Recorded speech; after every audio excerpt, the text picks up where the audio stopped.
Bienvenue à cette édition hivernale du Midi Startup Genius RBC. Merci d'être parmi nous. Mon nom est Fanny Lachance. Je suis chargée de communication pour Genius à la Faculté des sciences et de génie et il me fera plaisir d'animer cette activité. Alors, suite au succès de la formule entrevue de l'automne dernier, on a décidé de récidiver pour vous présenter le parcours entrepreneurial inspirant de notre invité, donc Marc Boutet. Avant de vous le présenter, je vous fais part de quelques petits points techniques. Donc, on a volontairement éteint les micros et les caméras. Ensuite, la séance va être enregistrée pour nous permettre de la rendre disponible par la suite. Si vous avez des questions tout au long de l'activité, on vous invite et on vous encourage à les écrire dans le bas de l'écran dans l'onglet « Questions et réponses ». Alors, assez pour les formalités, revenons à notre invité, M. Marc Boutet, qui est président et cofondateur de l'entreprise de Marc. Alors, Marc est un passionné de culture et de technologie et il est diplômé du baccalauréat en informatique de gestion en 2000. Marc n'avait que 15 ans lorsqu'il a co-créé TapTouche, un logiciel d'apprentissage de frappe au clavier qui a été popularisé dans les années 90 et qui a permis à Marc de se propulser. Donc, je ne sais pas pour vous, mais pour ma part, TapTouche a marqué mes cours d'informatique au primaire. Donc, évoluant dans le milieu de l'édition et de la diffusion de contenus éducatifs et littéraires depuis sa création, l'entreprise se positionne maintenant comme chef de file dans la distribution de contenus culturels numériques, principalement de livres. Et aujourd'hui, Marc distribue plus de 1,4 million de livres numériques grâce à ses 1600 partenaires répartis dans 40 pays à travers le monde. Donc, bonjour Marc, ça va bien? Bonjour, oui, ça va très bien et vous? Oui, ça va bien, merci. Alors, merci d'avoir accepté de nous partager votre parcours entrepreneurial. Alors, si vous le voulez bien, on va tout de suite débuter avec notre première question. Bien sûr. Donc, comme on l'a mentionné dans l'introduction, vous avez co-créé le logiciel TapTouche à l'âge de 15 ans. On peut donc dire que vous êtes un entrepreneur né. Comment est-ce que votre intérêt pour l'entrepreneuriat dans le domaine de l'informatique est arrivé? Ben, en fait, j'étais une personne de projet, je dirais, depuis mon jeune âge. Là, j'ai gagné un ordinateur Texas Instruments en 83, ça vous donne une idée. Là, on était loin, encore loin du MS-DOS, puis ces choses-là en 83. Et un des premiers logiciels, parce qu'on avait des petits livres qui venaient avec ça, hein, avec l'ordinateur. Puis j'ai programmé un kiosque de limonade à l'époque. Alors, c'est comme si la première chose que j'avais programmée, c'est presque un truc finalement entrepreneurial. Mais après, au secondaire, c'était plutôt de l'entrepreneuriat musical. J'avais des bands, je jouais de la musique. Mais c'était l'idée j'adorais créer des projets. Disons que j'en commençais plus que j'en finissais. C'est encore le cas aujourd'hui d'ailleurs, mais dans le fond, c'était l'idée de lancer des choses et puis ensuite, j'ai rencontré un conseiller pédagogique dans une commission scolaire, puis on a identifié des besoins, puis on s'est lancé en affaires. Mais ce qui devait être à l'époque un emploi d'été, en fait. OK. Donc, au moment d'entreprendre, de lancer l'entreprise, en fait, d'entreprendre votre parcours universitaire, Marc avait déjà été lancé, avait déjà vu le jour. Selon vous, quelles sont les compétences puis les connaissances acquises pendant votre parcours universitaire qui vous ont permis d'être un meilleur entrepreneur? C'est une bonne question parce que quand j'ai commencé mon parcours universitaire, je ne savais pas encore que plusieurs années après, en fait, qu'encore aujourd'hui, j'aurais c'est exactement la même entreprise, la même structure, la même dénomination sociale et tout.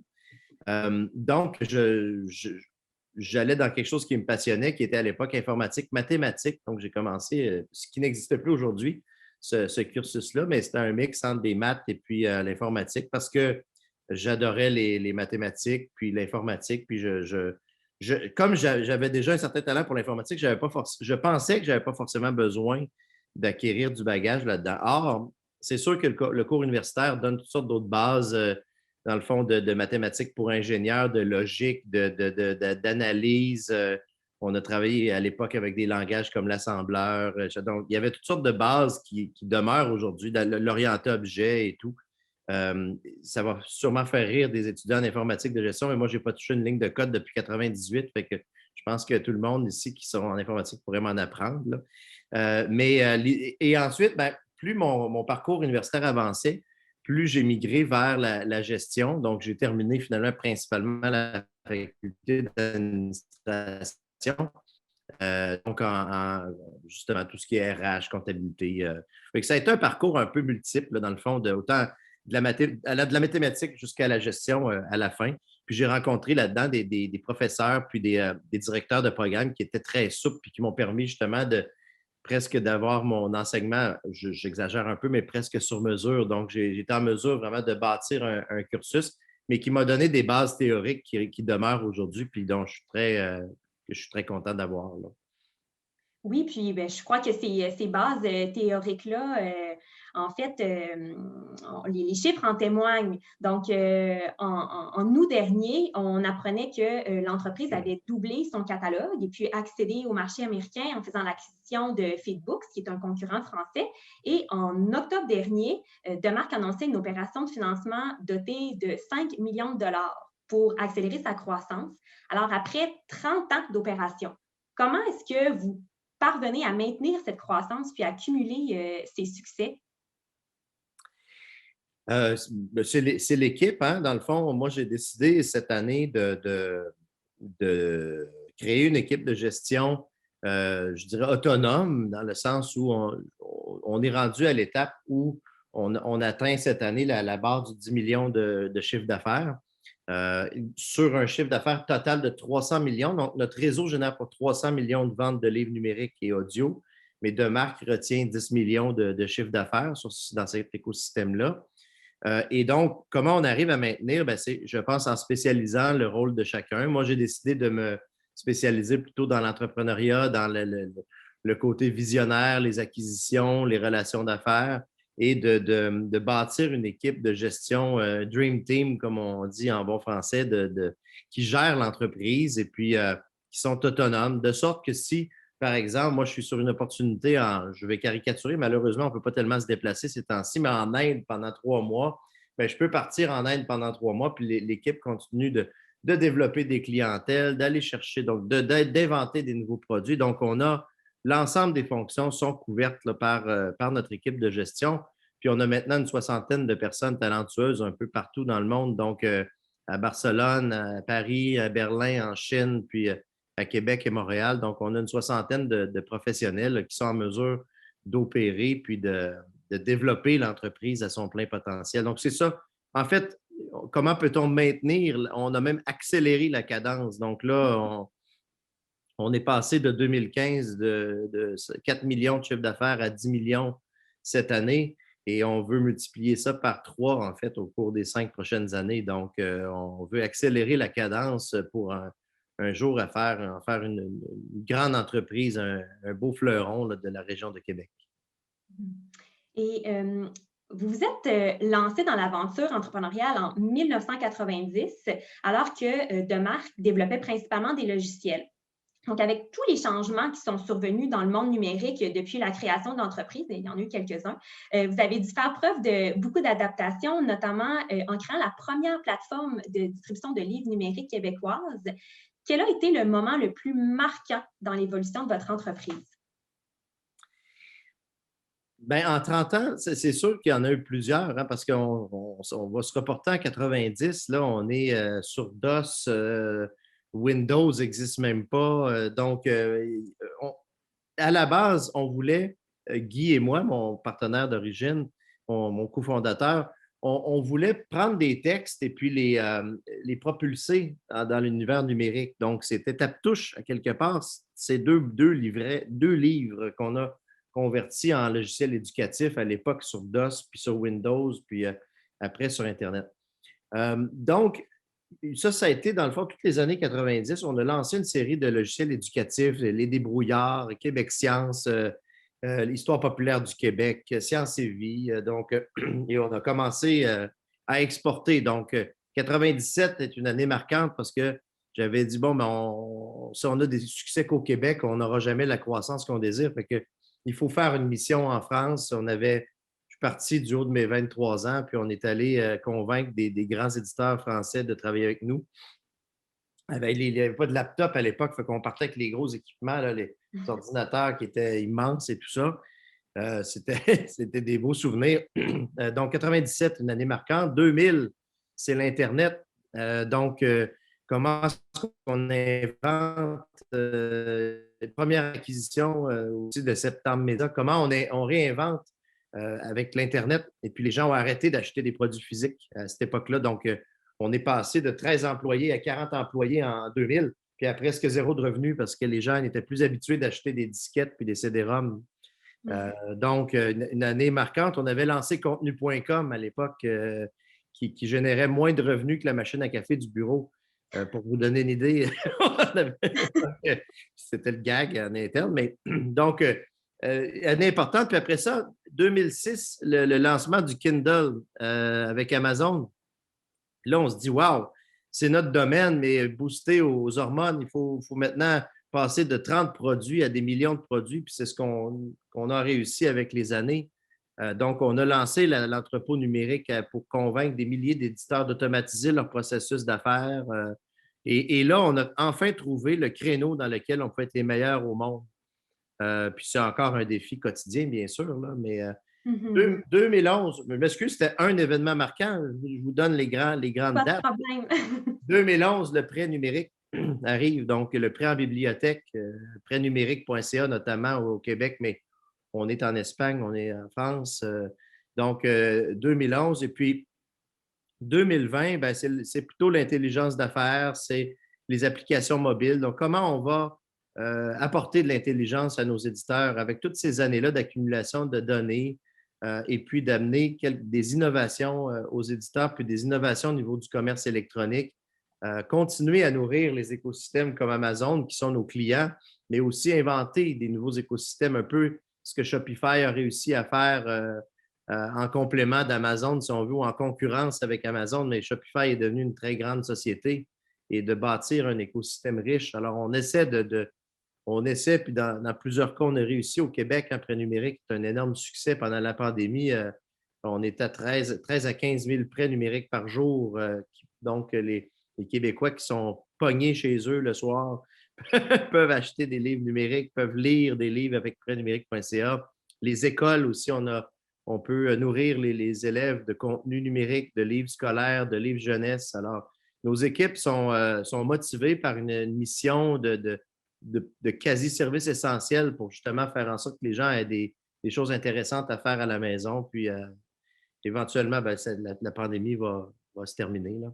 Alors voilà, c'est les grandes, évidemment 2020 très fortement marqué par la pandémie. Oui, oui, oui. Et parlant d'évolution, puis de monde en constant changement, est-ce que vous diriez que la vision de Demarque s'est transformée depuis sa création? Et si oui, comment? Bien, la vision, c'est à quelque part, la vision est toujours la même. C'est de rendre disponibles des contenus au plus grand nombre et des contenus diversifiés. Donc, sortir, j'ai rien contre les best-sellers et les auteurs que tout le monde lit, mais on peut découvrir d'autres choses. Donc, promouvoir une diversité, ça a été, dès le départ, on voyait dans les écoles arriver des encyclopédies en anglais, des encyclopédies Grolier, des choses dans les premiers CD-ROM. Donc, on voulait qu'il y ait des contenus québécois disponibles. Il n'y en avait pas. Il n'y avait rien disponible sur Internet. Alors, on était dans les premiers à mettre en place des contenus numériques sur disquette, sur CD-ROM, sur Internet. Donc, la vision est toujours la même.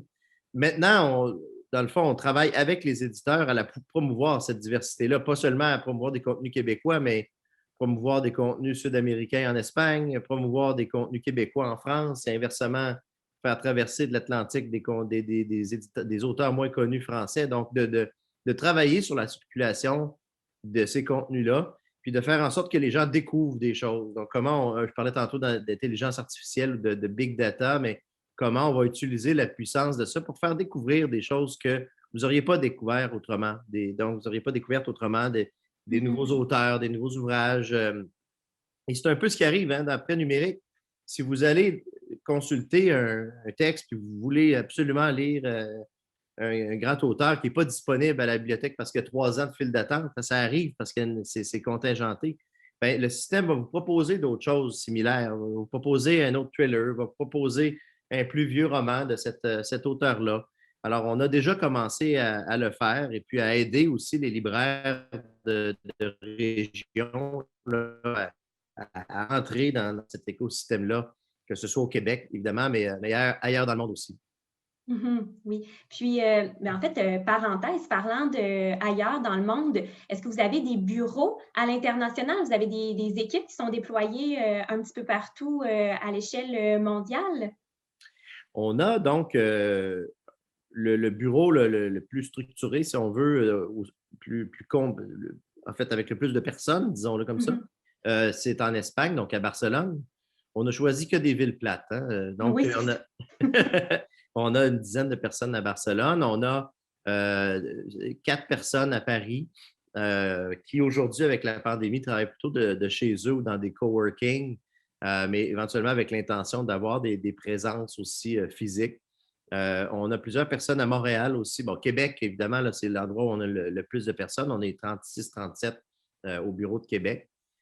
Et on commence, évidemment, là, avec tout l'avènement du télétravail, tout ça. Par exemple, nos 2 développeurs mobiles sont situés à Canton, en Chine.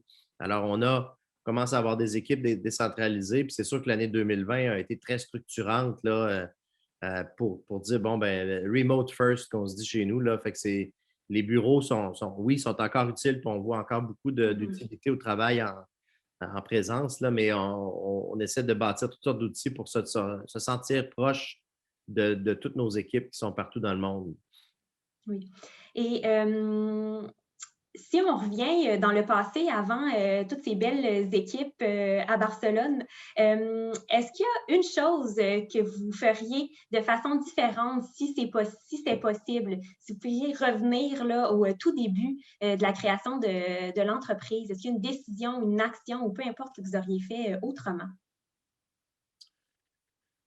Des dizaines, des dizaines, sauf que les erreurs font partie du parcours d'un entrepreneur. Hein. Donc, je n'ai aucun regret ou quoi que ce soit parce que si je n'avais pas fait telle erreur, j'aurais fait telle autre affaire différemment. Fait que c'est un enchaînement. Donc, à quelque part, je dirais non, mais oui, c'est sûr qu'on a fait une série d'erreurs, mais je pense que ça fait la richesse, puis il n'y a personne qui ne fait pas d'erreur. À mon avis, ceux qui disent qu'ils n'en font pas, c'est parce qu'ils ne le disent pas. Exact. Et si on revient dans le moment présent, quels sont vos plus grands défis en lien avec la gestion de votre entreprise, puis comment est-ce que vous parvenez à les surmonter? C'est une excellente question. Dans les défis qu'on a en ce moment, c'est justement cette décentralisation-là, ce qui se passe, la situation qu'on ne peut pas vraiment régler nous-mêmes. Là. Donc, c'est sûr que ça amène toutes sortes de défis. Hein, nos revenus ont été augmentés en 2020. On fait partie des privilégiés. Il n'y a personne qui a perdu son emploi, même au contraire, on en a créé. Mais ça pose des défis sur la cohésion d'équipe, sur la communication. Dans le fond, de ne pas pouvoir, on le voit, moi quand je suis au bureau, là, le collègue est à côté, puis on règle plus rapidement les choses. La créativité est beaucoup plus facile aussi. Je crois beaucoup dans justement cette créativité-là autour d'un café ou d'un verre de vin ou Alors là, ça manque à tout le monde, puis ça a été même documenté, là, notamment dans les grandes cités européennes, là, l'espèce de frénésie de créativité qu'il y a autour des cafés, puis les gens qui se retrouvent en Angleterre autour des pubs et tout ça. On a beau dire, ah oui, ben maintenant c'est possible de tout faire sans télétravail. Moi, je pense qu'à terme, non, c'est pas vrai.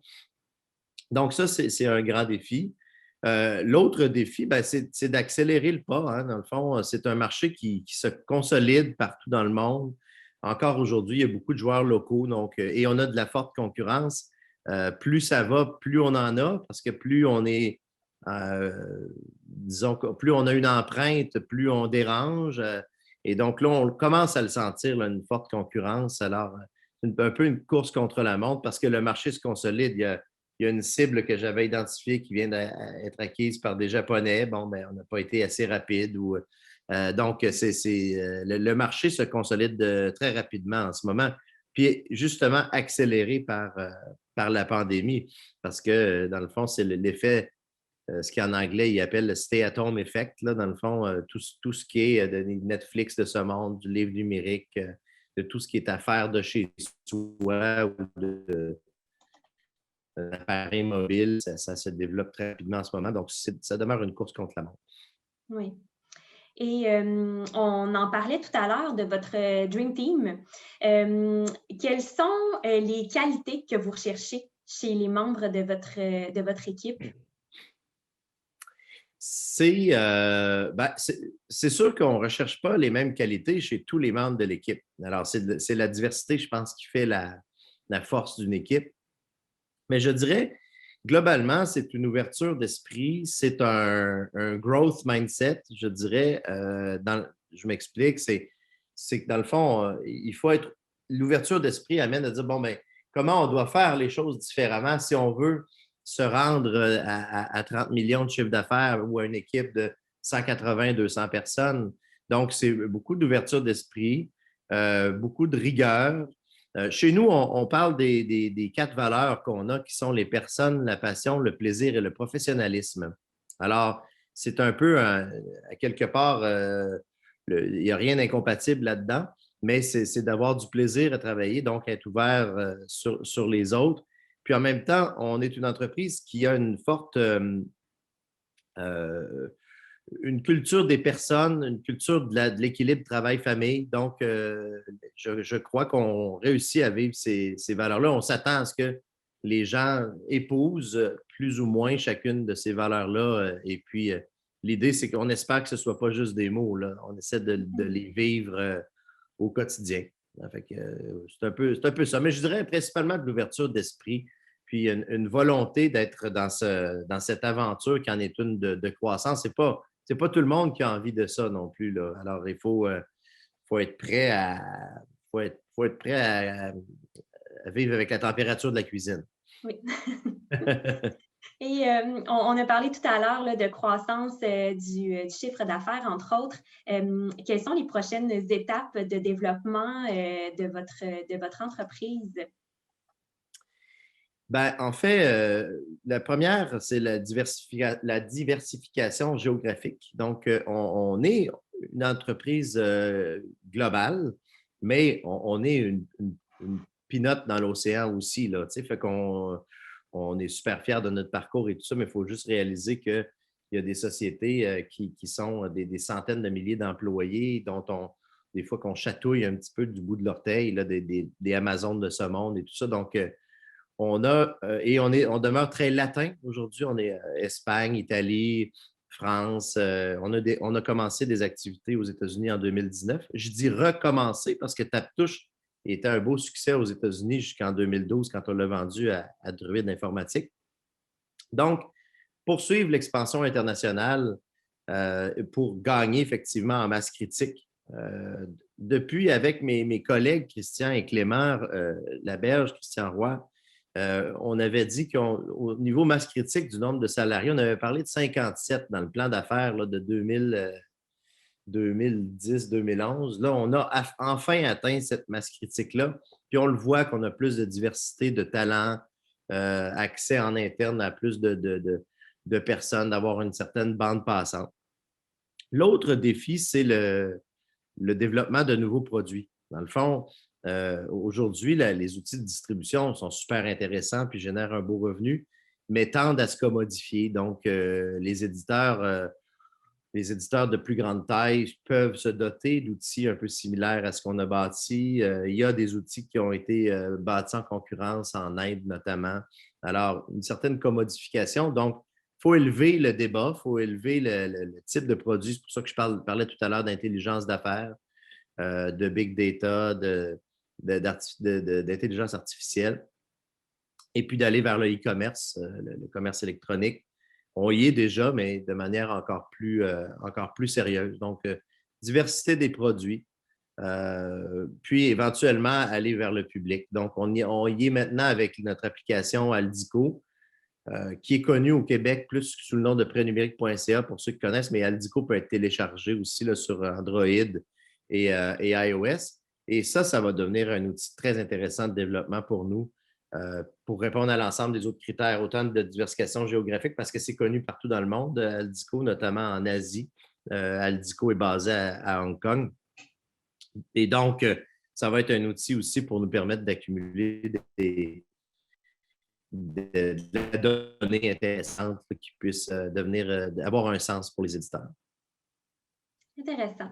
Puis, si on parle de marque dans 10 ans ou même 20 ans, on a parlé de diversité des produits. Où est-ce que vous voyez l'entreprise dans plusieurs années, dans une décennie ou même deux? Je pense qu'on se voit comme un outil de diffusion culturelle encore plus large. Donc, je dirais que c'est assez précis où on se voit dans 5 ans et que je pense qu'on va avoir atteint une certaine masse critique. Mais dans 10 ans, est-ce qu'on ne peut pas imaginer de proposer toutes sortes de types de contenus culturels qui ne sont pas juste du livre, hein? On est maintenant dans l'audio-livre qui a connu une forte progression en 2020, mais ça pave la voie à de la musique, ça pave la voie à des conférences, ça pave la voie à de la vidéo. Et évidemment, en complément de ce qui se fait déjà, on ne veut pas devenir YouTube, on ne veut pas non plus aller devenir Deezer en musique mainstream, mais on est très, très présent en bibliothèque, dans les écoles. Alors, comment on ne peut pas devenir le standard, en fait, en diffusion culturelle à l'aide des écoles, des bibliothèques, mais que tout le monde ait une ou des applications de marque et puis d'unifier un peu notre écosystème. Aujourd'hui, de marque, c'est une constellation de produits. Hein. Si vous allez en Espagne, ça s'appelle les biblios. Si vous allez en Belgique, ça portera un autre nom. Donc, éventuellement, il faudrait unifier un branding et puis qu'un peu partout dans le monde, on commence à avoir une empreinte globale. Là, aujourd'hui, on a peut-être 550 000 personnes qui nous visitent sur l'application Handica tous les jours. Mais dans 10 ans, ça sera probablement 100 millions de personnes qui utiliseront cet écosystème-là et qui pourra servir à l'ensemble de nos clients. Donc, c'est un petit peu comme ça qu'on se voit, mais c'est difficile dans notre marché aujourd'hui d'avoir une boule de cristal sur 10 ans. Personne ne l'a, ni même Jeff Bezos, mais quoique lui, sa boule de cristal est probablement plus affinée que la mienne, mais effectivement, c'est difficile d'imaginer. Donc, je pense pour ça que déjà d'avoir une vue là, sur 5 ans, je pense que c'est déjà bien, mais c'est un peu comme ça qu'on se voit dans 10 ans. Puis ce que j'espère, c'est que notre équipe aura su garder aussi un peu son ADN. Et c'est un petit peu ce qu'on a réussi, je crois, au fil des 4-5 dernières années. On a connu une belle croissance. On a implanté des processus. Les gens sont intéressés à ça, sont demandeurs de plus de processus, de plus de rigueur, mais ils se rendent compte qu'on est en mesure de préserver la culture de base de l'organisation. Quelqu'un qui est des anciens employés qui remettent les pieds sur l'une de nos fêtes annuelles, là, partez au mort, fête de Noël. C'est sûr que c'est moins populaire là, en ce moment, mais voit que c'est comme si c'est Back to the Future. Tu sais, c'est le même genre d'ambiance, c'est le même genre d'équipe, c'est le même genre de passion qui nous anime. Puis c'est un peu comme ça qu'on se voit là, dans 10 ans. Et d'ailleurs, le plan de rachat de l'été dernier est dans cet esprit-là, c'est-à-dire de se redonner sur 10-15 ans un nouveau plan de match, un nouveau pacte pour devenir une grande société de diffusion culturelle. Et il n'y en a pas beaucoup au Québec, des gens qui ont réussi à faire ça, de distribuer des contenus partout dans le monde, des contenus culturels. Souvent, ce sont des entreprises très locales, alors que nous, on a réussi à faire rayonner la culture là, aux 4 coins de la planète. Mm-hmm. Et si vous pouviez donner un ou des conseils à l'entrepreneur que vous étiez au tout début de cette aventure-là, qu'est-ce que ce serait? Ben, je pense que je ne l'ai pas toujours bien fait, mais s'entourer et bien s'entourer, ça, je l'ai toujours bien fait, je pense. Déléguer encore mieux, encore plus, parce que des fois, on pense qu'on peut tout faire, puis qu'on peut tout contrôler, tout maîtriser. Je pense que ce n'est pas le bon réflexe. C'est sûr qu'un mix, tu peux quand même contrôler, mais déléguer. Alors, mais je pense que mieux déléguer, c'est le conseil que je donnerais. Puis souvent, ce que je vois dans des entrepreneurs, c'est il ne faut pas attendre d'avoir le projet parfait pour se lancer, parce que dans ce cas-là, tu ne te lances jamais. Je pense que ce qui a fait la qualité de marque et son défaut aussi, c'est des fois de se lancer avec des produits qui ne sont pas tout à fait assez prêts, en mode un peu MVP, là, pour ceux qui connaissent l'expression, mais Minimal Viable Product. Dans le fond, de se lancer avec des approches un peu embryonnaires. C'est comme ça qu'on a réussi à développer l'entrepôt numérique du Québec avec un produit imparfait au départ, mais qui répondait largement aux besoins et avec des investissements relativement minimums au départ. Et c'est ce qui a fait le succès. Puis après ça, d'inventer les produits avec la clientèle. Et je pense qu'il y a des gens qui attendent d'être trop prêts. Et quand ils sont prêts, ben, la concurrence est déjà là, il est trop tard. Donc, je dirais que c'est deux conseils là, de se lancer rapidement et aussi de bien s'entourer puis de savoir mieux déléguer. Moi, ça a repris 30 ans, là, dans le fond, à apprendre ça.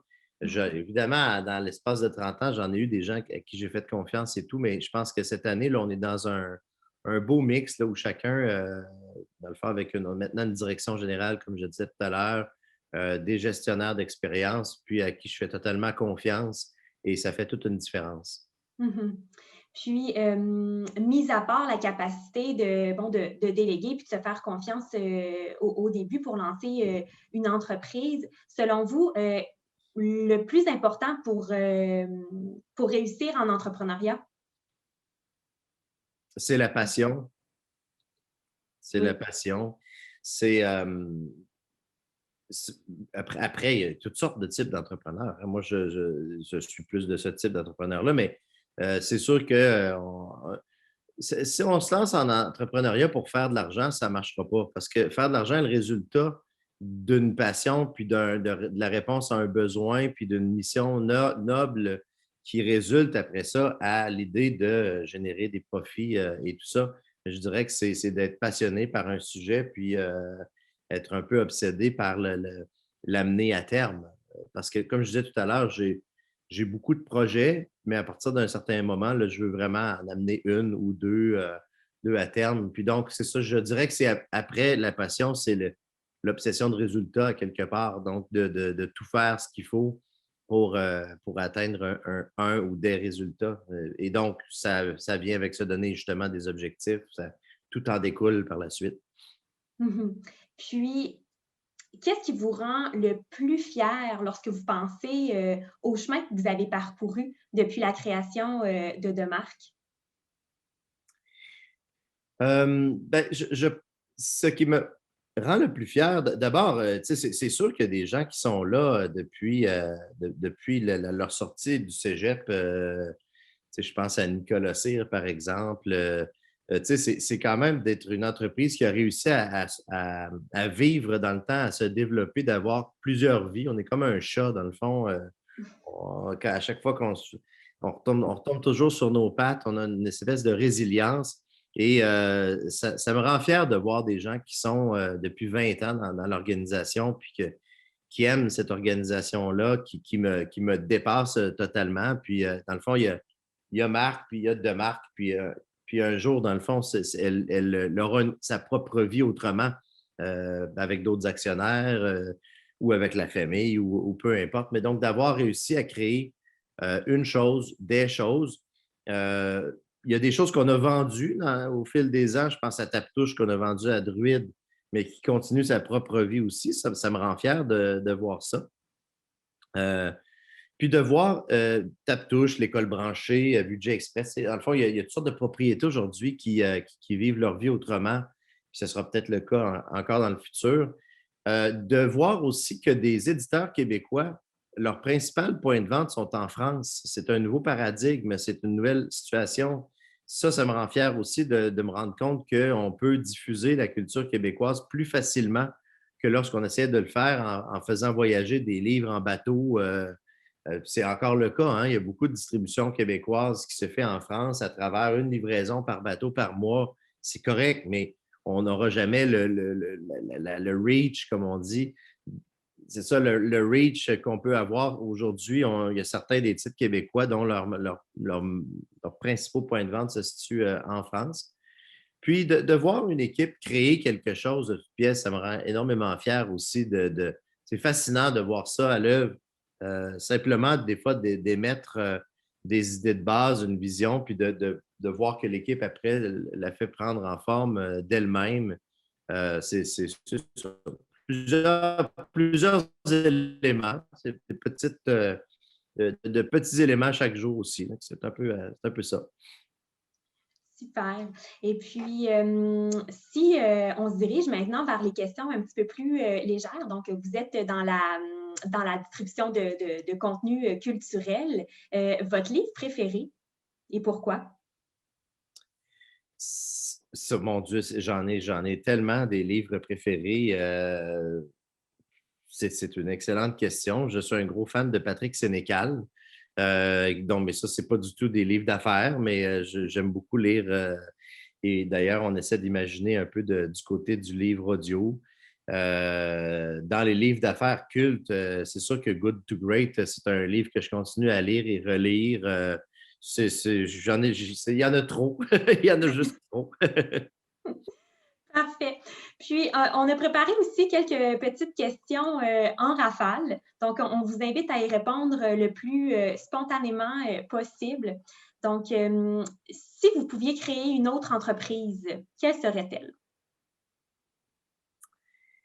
Ça, c'est une excellente question. En fait, je viens d'en acheter une, donc ça va vous faire sourire, mais tantôt, je parlais des kiosques à limonade, dans le fond, qui avait été le premier programme que j'ai programmé. Puis je veux initier mes fils à un petit peu à l'entrepreneuriat ou à la gestion d'une entreprise. Donc, j'ai acheté une crèmerie, qui est la crèmerie Saint-Louis, en fait, au Parc des Falaises, sur le chemin Saint-Louis. Donc, ça n'a absolument rien à voir et c'est tout petit avec l'informatique, mais c'est justement dans le concret, puis dans cette idée d'être un peu marchand de bonheur. Puis, il n'y a pas plus. Il me semble qu'il n'y a pas plus associé au bonheur que la crème glacée ou que de vendre ça. Sinon, c'est sûr que ce qui me manque le plus dans Demarque, c'est le volet B2C. D'ailleurs, on y arrive tranquillement, mais j'aimais beaucoup cette idée. Taptouche en l'an 2000 était plus connue que la bière U. À l'époque, on avait fait un sondage avec Léger Marketing. Et puis, on avait donc 22% des Québécois connaissaient Taptouche. Puis je pense qu'aujourd'hui, ça a dû augmenter avec le temps parce que tout le monde passe par là. Puis maintenant, on apprend sur Internet.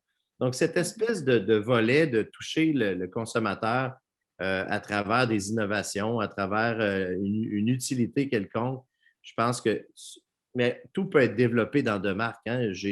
À une certaine époque, je m'étais dit, je pourrais créer d'autres choses. Mais Demarque commence graduellement on a acquis depuis 5 ans 4 ou 5 entreprises. On a un autre line-up de 4 ou 5 parce que notre croissance, on la veut à la fois organique et puis par acquisition. Donc, on a en masse de quoi s'occuper. Puis en même temps, rien n'empêche d'avoir d'autres petites entreprises qu'on gère à travers ça. Là. Donc, ça va être une belle nouvelle aventure. Intéressant. Si vous aviez un mot à choisir pour représenter votre parcours, Résilience. Résilience. Parce que, dans le fond, on a eu un parcours un peu atypique. Des fois des actionnaires, là, des fois moins d'actionnaires. Je pense qu'on garde le cap. Il y a eu des moins bonnes années. Là, on est dans des bonnes années et on n'est pas à l'abri que l'année prochaine soit une mauvaise année pour toutes sortes de bonnes ou de mauvaises raisons. Je pense que c'est la résilience puis de garder le cap. Puis, je pense que c'est une qualité de hard working. Et puis, je m'excuse pour mes anglicismes, mais c'est ça, le travail acharné, la résilience. Puis évidemment, je pense que je suis quelqu'un d'assez créatif, là, même peut-être un peu trop des fois au goût de mes équipes. Là. Mais on apprend à se filtrer un peu avec le temps. Je crois que ça fait ses preuves. Maintenant, j'ai une question peut-être en 2 points. Donc, vos forces et vos faiblesses ou les points que vous aimeriez améliorer là, chez vous en tant qu'entrepreneur. Ben, en fait, c'est souvent une force, c'est aussi une faiblesse. Là. Tu sais, la créativité est certainement une force. Et ce que j'essaie d'améliorer, c'est le focus, dans le fond, parce que le succès, je pense, des 2, 3 dernières années se décrit beaucoup par la sélection fine des idées. Parce que si tu mènes 30 projets de front, ben, finalement, tu n'en réussis aucun, ou en tout cas très peu. Donc, le focus, puis c'est sûr que là, c'est le côté positif, ben, c'est la créativité, la force d'être en mesure de rebondir, de réinventer, parce que les modèles ont changé plusieurs fois, hein, quand je disais tout à l'heure d'Internet à autre chose, on le voit dans les médias, tu sais, je veux dire, la musique, tout ça, ce sont tous des domaines qui sont très challengés au niveau des modèles économiques. Euh, et là, ça fait partie de mes angoisses, justement, de dire c'est quoi, what's next, là, tu sais, c'est quoi la prochaine transition? Puis je pense qu'on est tranquillement en train de la définir, mais ça a toujours été la capacité de rebondir puis d'être en mesure de bien sélectionner les prochaines étapes. Excellent. Donc, on va bientôt pouvoir se diriger vers la période de questions, Marc, mais si il y a quoi que ce soit que vous aimeriez partager, vous aimeriez ajouter aux réponses intéressantes que vous nous avez déjà là, fournies, je vous invite à le faire. Donc, si vous avez un petit mot de la fin, c'est le temps de le faire. Bien, oui, mais ça a été très agréable. De toute façon, ce n'est pas terminé. Je pense qu'il y aura d'autres. Mais je dirais qu'il y a tellement d'opportunités aujourd'hui dans le marché. Dans le fond, vous me posiez la question tout à l'heure, est-ce que vous aimeriez en partir une autre? C'est sûr que la situation bizarre dans laquelle on se trouve génère toutes sortes d'opportunités. Puis j'aimerais avoir 25 ans de moins aujourd'hui pour pouvoir relancer toutes sortes d'idées. Je veux dire, je suis encore super jeune, mais c'est sûr que ça va être les 30 prochaines années vont être fascinantes là, au niveau des développements. Fait que si j'ai pu donner l'envie à quelqu'un de se lancer, puis s'il faut oser, tu sais, dans le fond, au début, on se sent un peu imposteur. Moi, pourquoi moi? Puis est-ce que j'ai suffisamment confiance en moi? Puis des fois, c'est juste une claque dans le dos, une tape plutôt dans le dos. Une claque, ça fait mal, mais une tape dans le dos. euh, que moi, j'ai eu la chance d'avoir un peu avec mes parents, avec mon cofondateur Guy, qui était comme, ben non, ben non, let's go, on se lance. Puis, fait que mon mot de la fin, c'est oser, puis lancez-vous. Puis, si je peux aider quelqu'un un jour, évidemment, je le fais. J'essaie de le faire régulièrement. Mais c'est ça. C'est ça mon mot de la fin. Qu'on ose, qu'on lance des choses. Pour Québec, on a plus de talent qu'ailleurs, même. J'allais dire, on a tout ce qu'il faut, mais on a plus de talent qu'ailleurs. Le Québec est une fourmilière de talent en techno. Puis je suis convaincu que la ville va beaucoup se développer au cours des prochaines années dans l'univers numérique. Mhm. Bien d'accord. Donc, je vous fais part maintenant d'une question qui nous vient de Micheline Bourque, qui nous dit bravo pour votre progression, Marc. Comment est-ce que vous vous positionnez sur le plan international vis-à-vis vos compétiteurs? Avez-vous la confiance de pouvoir percer encore plus loin? Bonjour Micheline. Oui, tout à fait. Donc, sur le plan international, Euh, l'avantage qu'on a, c'est sûr qu'on se bat contre des mastodontes, dont certains sont très, très centrés sur la langue anglaise, sur les contenus anglais, et qui voient le monde avec une lorgnette américaine ou une lorgnette très anglophone. Nous, je pense qu'on a un, un edge, un avantage là-dessus pour être en mesure de développer une plateforme multilingue internationale euh, c'est ça, qui serait lancée de cette façon-là by design. Donc, je pense qu'on tient un plan assez spécial par rapport à ça. Et c'est par cette arme-là qu'on va y arriver parce que, à la base, en plus, étant dans un petit bassin francophone, noyé dans une grande mer, on a une vision un peu différente des choses. Et je regarde même en Asie, il n'y a pas véritablement d'opérateur global qui pense multilingue, autrement dit, qui fait le design de ses produits avec un esprit très multiculturel, multilingue. Alors, c'est un peu notre vision, puis ce sur quoi on planche en ce moment. Merci. Et passons maintenant à la question de Jérémy Provencher. Donc, je crois qu'il y a plusieurs questions dans sa question. Jérémy qui a récemment lu, on parlait de livres, Start with Why de Simon Sinek. Si vous ne l'avez pas lu, je vous le recommande. Très bon livre à ajouter à votre répertoire, qui nous encourage et qui nous montre l'importance de commencer et de clarifier la raison. Pourquoi on fait ce qu'on fait? Alors, je vous pose la question, M. Boutet, pourquoi avez-vous créé de marque, mais aussi plus généralement, pourquoi est-ce que vous vous levez chaque matin? Vous avez lancé plusieurs projets. Est-ce qu'il y a un fil conducteur entre tous ces projets? Bien, excellente question. Merci, Jérémy. Donc, je n'ai pas lu Start with Why. Je devrais, effectivement, il y a plusieurs personnes qui me le recommandent. Par contre, j'ai écouté 6 ou 7 conférences de Simon Sinek, donc je connais un peu le bonhomme puis son style. La raison, c'est sûr que pour de marque, ça a toujours été le défi de se concentrer sur un nombre limité de projets. Mais la raison d'être, on en a parlé un petit peu plus tôt, ça a toujours été de faire circuler des contenus, de les faire découvrir. Disons, à part le fait que j'ai 4 enfants de jeune âge, donc c'est ça qui me réveille chaque matin. Ça, c'est ce sont eux qui me réveillent à chaque matin, ça, c'est sûr. Mais à part ça, effectivement, c'est cette motivation-là de faire circuler les contenus le plus possible. Donc, et circuler, mais attention, en respect des droits d'auteur, parce que on n'a pas du tout parlé de droits d'auteur durant la rencontre, mais parce que circuler, c'est facile. S'il était gratuit puis disponible piraté partout, il circulerait beaucoup plus. Mais c'est circuler de manière respectueuse du droit et on essaie de trouver des façons de monétiser. Donc, un autre terme qui revient souvent, c'est parce que vendre un livre, c'est une façon de monétiser, mais il y a toutes sortes d'autres façons de monétiser. Alors, tantôt, je parlais d'intelligence artificielle, de big data. Donc, on s'intéresse beaucoup à comment je vais monétiser mon ouvrage. Donc, je suis un auteur et comment je monétise ce travail-là.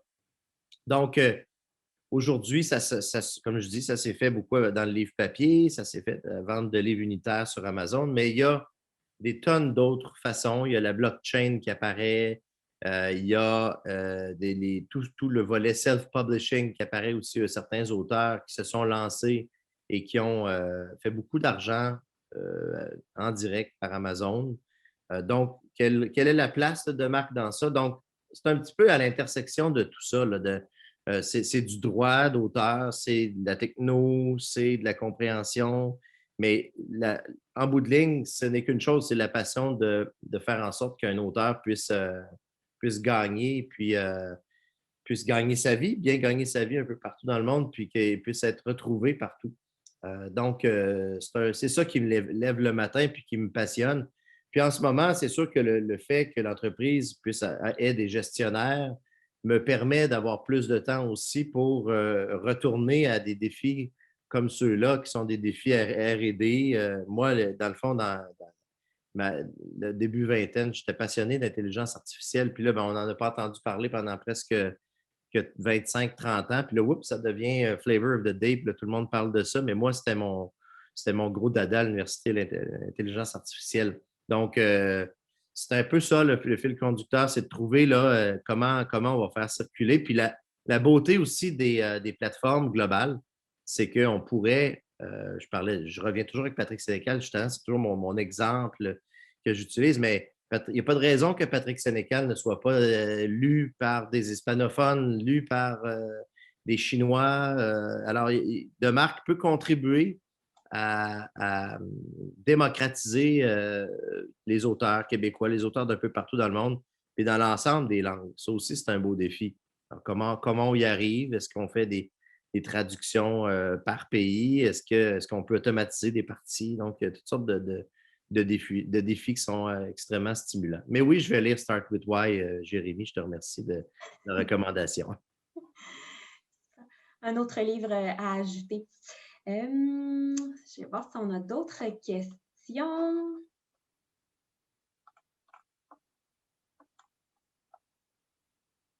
Donc, on n'a plus de questions. Je pense qu'on a dressé un beau portrait de votre parcours, Marc.